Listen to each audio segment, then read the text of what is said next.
Love the beginnings of the months because we know that one thing we can look forward to coming, at least in our mailboxes, is the Iowa History Journal. Yeah, and hopefully yours soon, because you're going to love what you hear with Michael Swanger, who is joining us this morning, of course, publisher of the Iowa History Journal. And I know Lou and I, that's why we're talking about, just recently got the latest edition. So we want to talk about what's inside because you truly honor Iowa's history, communities, and wonderful things happening. So good morning, Michael.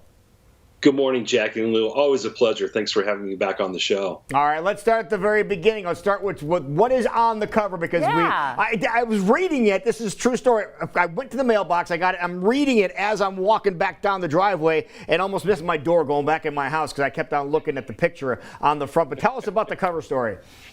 Oh, that's wonderful, Lou. I'm glad you made it back in the house safely.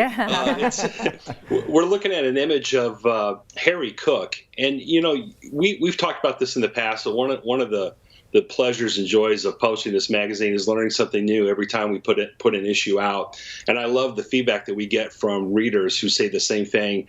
And I'm certain that we're going to get that kind of feedback and then some with this story because we have truly unearthed just a gem. And I had never heard of this gentleman in the past until I connected with the author of our story, a distinguished professor, nationally renowned author.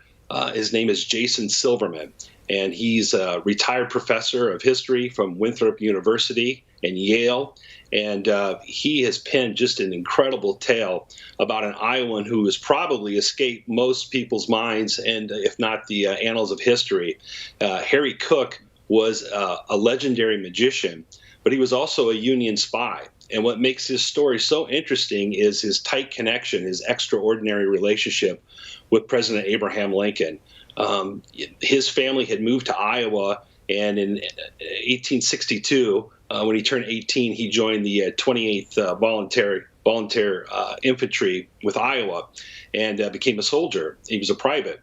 Well, the word got around that he was crafty as a magician, and he had a meeting with some higher ups. And he went to the meeting, and none other than President Lincoln was in the room. And Lincoln, it was a bit of a magic buff. He was always a fan of that. So he recruited him to become a Federal Scout. He was one of Lincoln's hand-picked Federal Scouts. And Jason goes on to tell just an incredible story of his adventures during the Civil War and how he won over Lincoln and their friendship throughout the war. As a matter of fact, it was so close that Harry was at Ford's Theater on April 14th, 1865, the night that the president was assassinated. He was hoping to meet with him, to talk to him again after the war. He had lost a letter that Lincoln had written assigning him to be a Federal Scout, and he wanted to have it replaced, and he thought his best chance would be to go to Ford's Theater that night and talk to the president and get that done. And of course, sadly, that never happened. The following morning, he was actually admitted into Lincoln's room by some of the higher ups there, some of the generals, including Edwin Stanton, Secretary of War. So it's an incredible story. Again, something I don't think most people have probably heard about. No, and he actually rubbed elbows. He rubbed elbows with another Harry, Houdini, right? He did, exactly, Lou. And after the war, he would still perform his tricks, his magic shows, sometimes in his Union uniform. And he was an early influence on Harry Houdini, who in his biography in the 20s, I believe it was 1924, even cited him as an influence. That's so awesome. He was That's just one story that we're talking about. I was going to say, that story just kind of gives you chills, and it's amazing that I think most people, as you said, have never even heard about it. So we want to make sure people pick up the mag and learn more. So let's go on to some of the other stories that are featured in the latest edition. You bet. We're running the third part of our Heartland A Hollywood series written by John Busby. And this part of the series delves into Iowans behind the scenes, filmmakers, producers, directors, writers, folks who have made huge contributions to Hollywood. There are people from Iowa who made some incredible movies early on in the industry's life, if you will, including the original King Kong in 1933. There was Samuel Zachary Arca from Fort Dodge, who made movies like Beach Blanket Bingo and I Was a Teenage Werewolf. Beach Blanket Bingo. Look at Don Rickles in that movie, of all things. That's right. That's right. And the great Buddy Hackett, too. So Yeah, and movies like that, and then of course Russell S. Downton made The Blob, and then none other than Star Trek II: The Wrath of Khan, which is considered to be one of the greatest movies by Trekkies, was directed by Nicholas Meyer from Iowa. So there's some wonderful connections behind the scenes in Hollywood from Iowans, and John does a wonderful job of delving into that.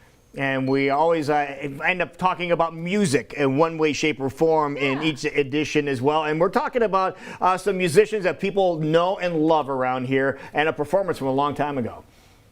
Absolutely. There's no better time to write about the Beach Boys than the summer. And of course, we were hoping to tie in with their show at the fair, which unfortunately was canceled. But a lot of folks, unless you're a hardcore Beach Boy fan, you may not know that the Beach Boys set up camp in Fairfield in the fall of 1977 to record their 22nd album, which is titled the MIU album. You know, they came to Fairfield for two reasons. One was originally to record a Christmas album, but the other one was to practice transcendental meditation. Of course, they were TM practitioners, and I believe Mike Love still is. So they moved to Fairfield in the fall of 1977 and stayed there until the spring of 1978 to work on this album.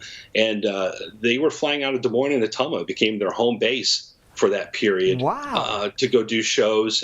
They performed in Iowa City over at the Field House. They had performed at the State Fair, of course, that summer right before they moved here. So that's a wonderful story that Kyle Martin, Iowa Rock and Roll Hall of Fame disc jockey, wrote for us. It's one that he's been pitching to us for some time, and I'm glad our schedule permitted to get it in. I didn't realize that. That is very cool. And just a taste of some of the incredible stories that are in the latest edition of the Iowa History Journal. So how can others watching out there today get a hand on a copy?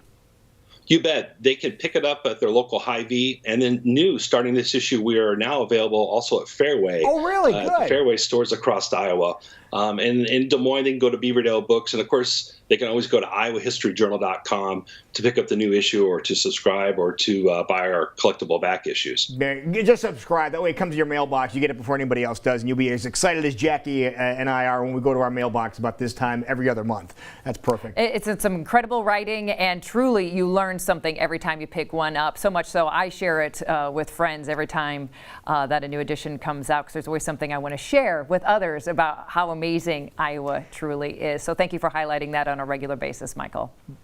Oh, my pleasure. Thank you. Michael, you take care of yourself. We'll see you next time. We're looking forward to the next edition of the Iowa History Journal. Sounds good. Stay safe. All right, you too, buddy. Bye-bye.